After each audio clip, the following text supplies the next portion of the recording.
another edition of the Weekend Review with E.J. Borkart. Yes, it is Sunday once more, which means it's time for another edition of the Weekend Review. Let's get started right away. The things we're going to discuss this week is the Super Morpher, which went up this past week. If you missed it, go and check it out. It's pretty awesome. Also, we're going to be discussing what has happened in the story thus far for Beast Blades, and we're going to have a sneak peek of what happens next chapter. So let's go ahead and get started with the Super Morpher.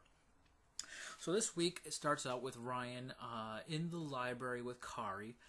She's trying to explain how salvation works to Ryan using an example to try to help make it clear. Unfortunately, Ryan is honestly just there for her, so he's not really too into what she's saying, but he's pretending to be, so that she'll keep saying it and be by him. And Becky happens to come into the library. She sees him and does everything she can think of to try and get him to go back together with her.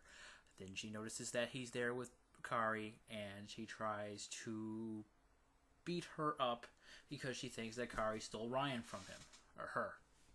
Becky's a girl. She is.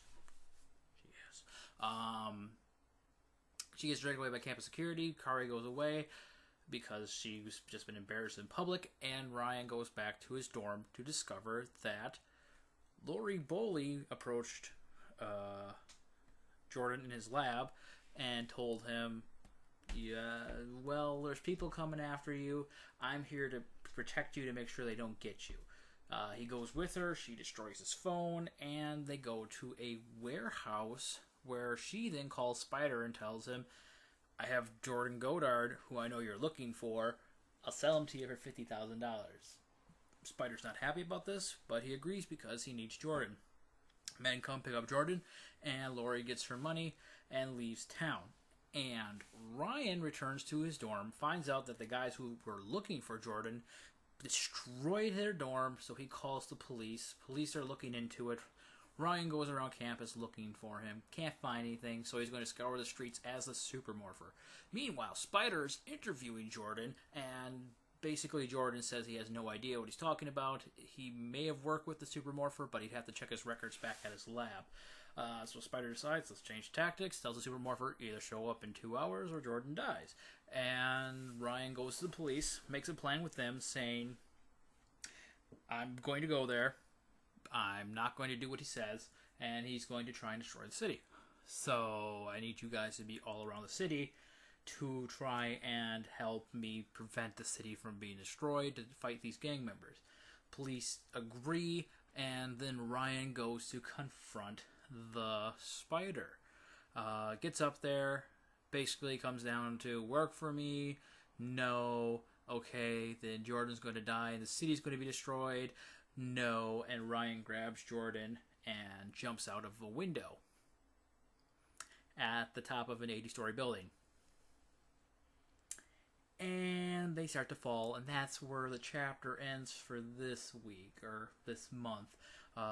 Very exciting cliffhanger, no pun intended, especially since there was no cliff involved. Pretend I didn't say that. Anyway, that has been this past week in the Super Morpher. If you want to see more details about it, you can find it on my blog. Check the archives page, should still be in my news feed. So yeah, now we will talk about what has happened so far in Beast Blades. Previously in Beast Blades. So, the story starts out with Lucas running away from Acerbi, which are these creatures made entirely out of shadow from the plantation where he lives. They chase him into this nearby cave that he runs into, and he stumbles across this sword that's driven into the floor, and the Acerbi immediately recognize it as one of the 5 legendary Beast Blades.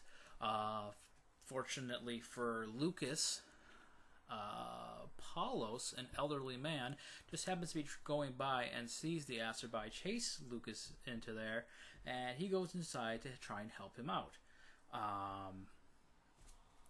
and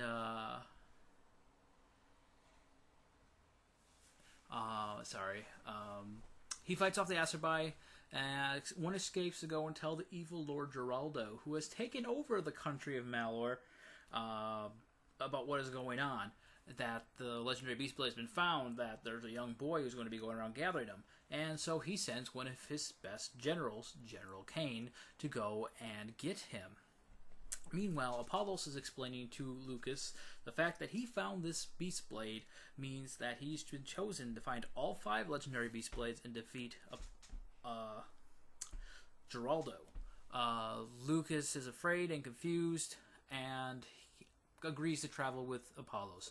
Apollos wants to try and train Lucas in how to use a sword, which is an ancient art that has been, for the most part, completely rejected. Very few people still hang on to it, but if you master it, you are a dangerous force to be reckoned with. General Kane finds him in the middle of their first training session, and he attacks with his beast blades, and Apollos just goes to show that if you know what you're doing with a sword, you can take out beast blades, which, I should explain what they are these creatures that they are stored in a sword, and then they're made up of a certain element. Depending on their element, that's the element you need to stick them into to summon them. For example, Apollos gives Lucas a sword known as Pedersa, which is Latin for stone bear. So you have to plunge the beast blade into the ground and say, awaken Pedersa. Ground will form up around the sword and turn into a bear made out of stone that will fight for you.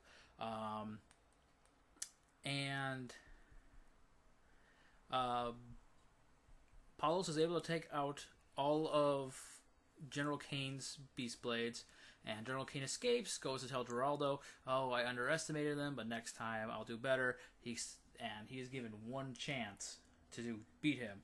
Their next encounter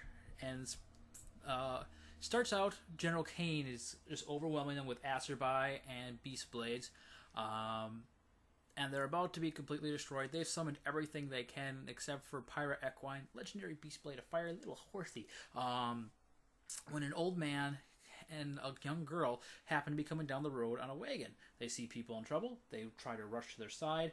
Acerbi pops up, scares their horse that's pulling the wagon. Wagon flips over. Old man dies. Fortunately, he has a pipe that is lit. So Lucas uses the fire from that to summon his little fire horsey, and they're able to save the day with the help of Terra and her power blade.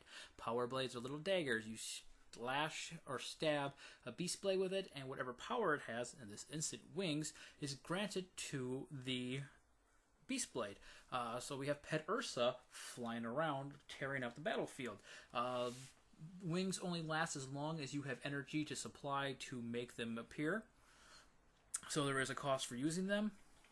They all continue on toward Sharon City, where they're going to meet with Malcolm, who hopefully has information where to find the next legendary beast blade. Old friend of Apollos, he's a beast blade salesman. They meet with him in the city, and he uses magic, which works by... He uses magic to find the location of the next beast blade for them. The way it works is there's a special well in the world where there's this black inky substance inside. You pull the ink out, draw symbols on your body. Each symbol is a different spell. When you want to use that spell, you touch it, the ink breaks down, you inhale it, and you can do that magic spell. So it's a very consumable form of magic. And after that, they leave with the information, but then they find out that General Aldrich, another one of Geraldo's generals, has been following them with their Acerbi and spying on them. So now he knows where to go to find the underground black market in Sharon City and connections to the rebels, which they've been trying to snuff out and kill and capture and all sorts of horrible, terrible things. Apollos fortunately sees it, is able to get everyone out, and everyone escapes from the city. And unfortunately, as a result of that, they know exactly where the rebellion has been meeting, and so any rebel members that go to the city then thereafter are going to be captured quite easily. So anyway, they head toward the Carndale Valley, where the next Beast Blade is. The Beast Blade of Water to summon Rio Puto, a water dragon. They meet up with one of Apollos' old friends, Jerome. Jerome is grumpy, kicks him out. They go searching the Carndale Valley. While they're doing so, Aldrich approaches the children when they're alone. Terra and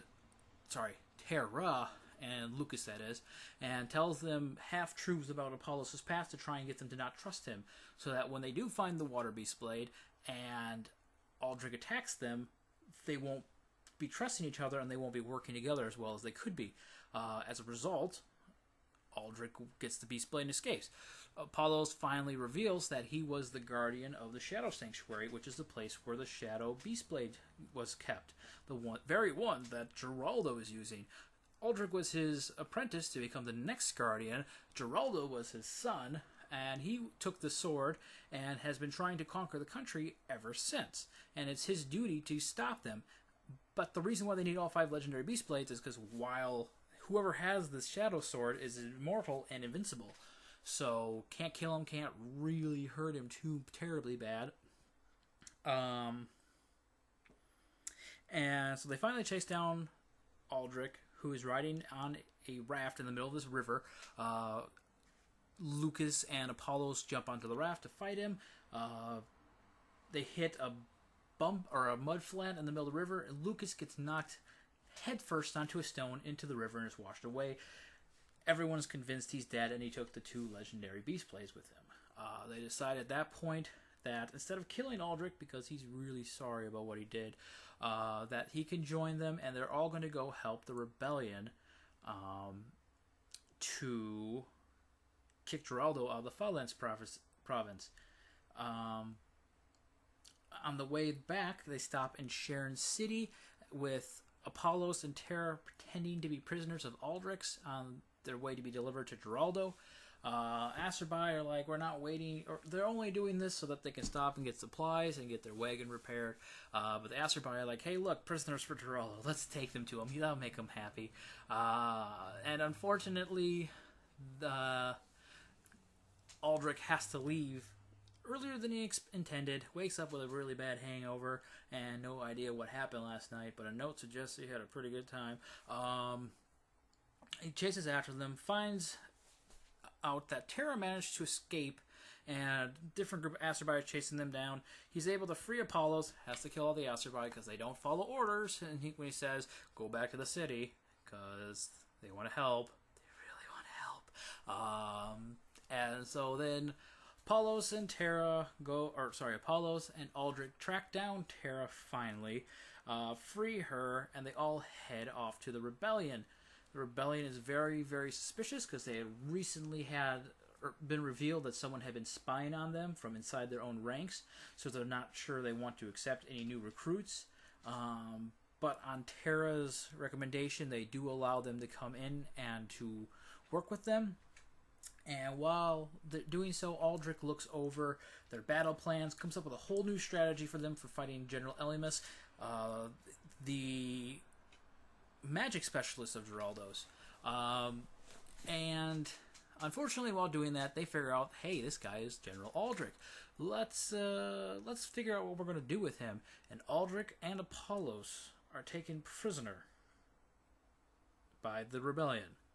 And that has got us pretty well caught up. If you want to know more of the details about the story, go ahead and read it. It's all up on my blog. I'm sure you'll like it.